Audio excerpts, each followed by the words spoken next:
دا زموږ د هیواد لپاره خورا ستر او مهم میشن ګڼل کېده.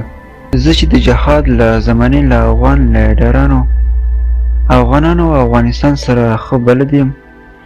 د دې میشن د وروستي ولسمشر د برخې مسؤلیت راوسپارل شو.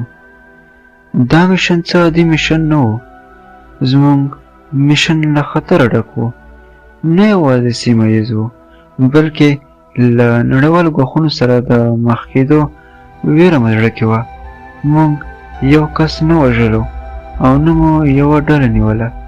موږ پر یوه هیواد یرغل کوو. موږ په 20مه پېړۍ کې یو هیواد په خپله مستعمره کې راوست او موږ د یو هیواد تاریخ له منځه وړلو. موږ د افغانانو په لباس کې پر افغانستان یرغل کولو. موږ نه غوښتل د جلال آباد تجربه بیا هم تکرار کړو. له هغې جګړې مو ستر درس واخیست. موږ دا ځل سیاست او استخبارات سره ګډ کړل، داسې چې نه په خپله تحریک پوهېده چې زموږ استخباراتي ریاست د افغانستان په جګړه کې په مستقیم ډول لاس لري او نه هم نور عام افغانان. زموږ دا جګړه پټه او استخباراتي وه، یا هم شاید ماته په استخباراتي ښکاري، ځکه زما جګړه او میشن بالکل یو استخباراتي میشن او یو ترور و. طالبان په کمه موده کې داسې پیاوړي شول چې سم د جنګیز لښکر ترې جوړ شو. په هره خوا چې به یې مخه کړل لکه توپان، هېڅ شی پر وړاندې مقاومت نشو کولی. دوی په خورا کمه موده کې د افغانستان ډېرې سیمې لاندې کړې او خلکو یې هم تود هرکلی وکړ.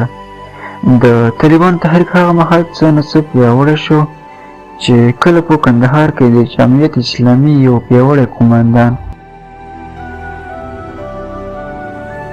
له خپلو ټولو وسلو، امکاناتو او کسانو سره تحریک ته تسلیم شو او د وسلو هغه غني ډیپو یې هم ور وسپاره چې له کلونو راهیسې هلته موجود و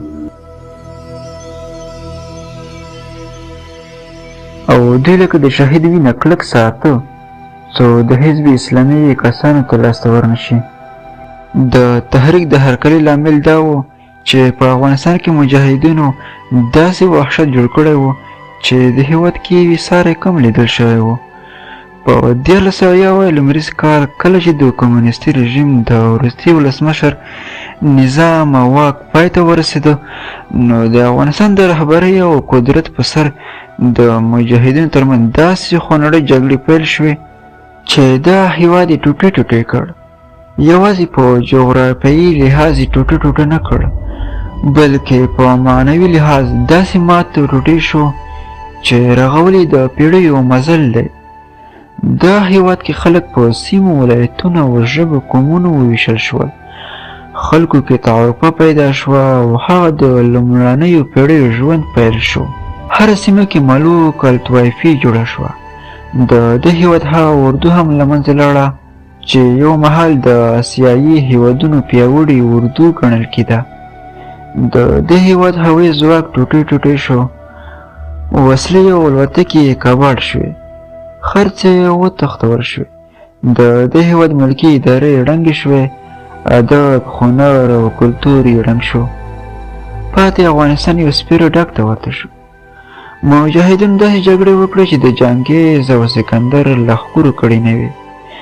د مړو نڅا، د ژوندیو انسانانو سوځول، د میرمنو او نجونو بې عزته کول، په سرونو کې د میخونو ټک وهل، د میرمنو د سینو پرې کول، په کنټرونو کې د انسانانو سوځول، د زرګونو انسانانو ټول وژنه او د لکونو انسانانو معلولیت او د میلیونونو انسانانو هجرت د دغو جګړو پایله وه. له داسې وحشت وروسته د طالبانو راتګ او د اسلامي امارات اعلان د افغانستان د خلکو لپاره یو ښه زیری و. دوی طالبانو ته آسماني فرښتې ویلې.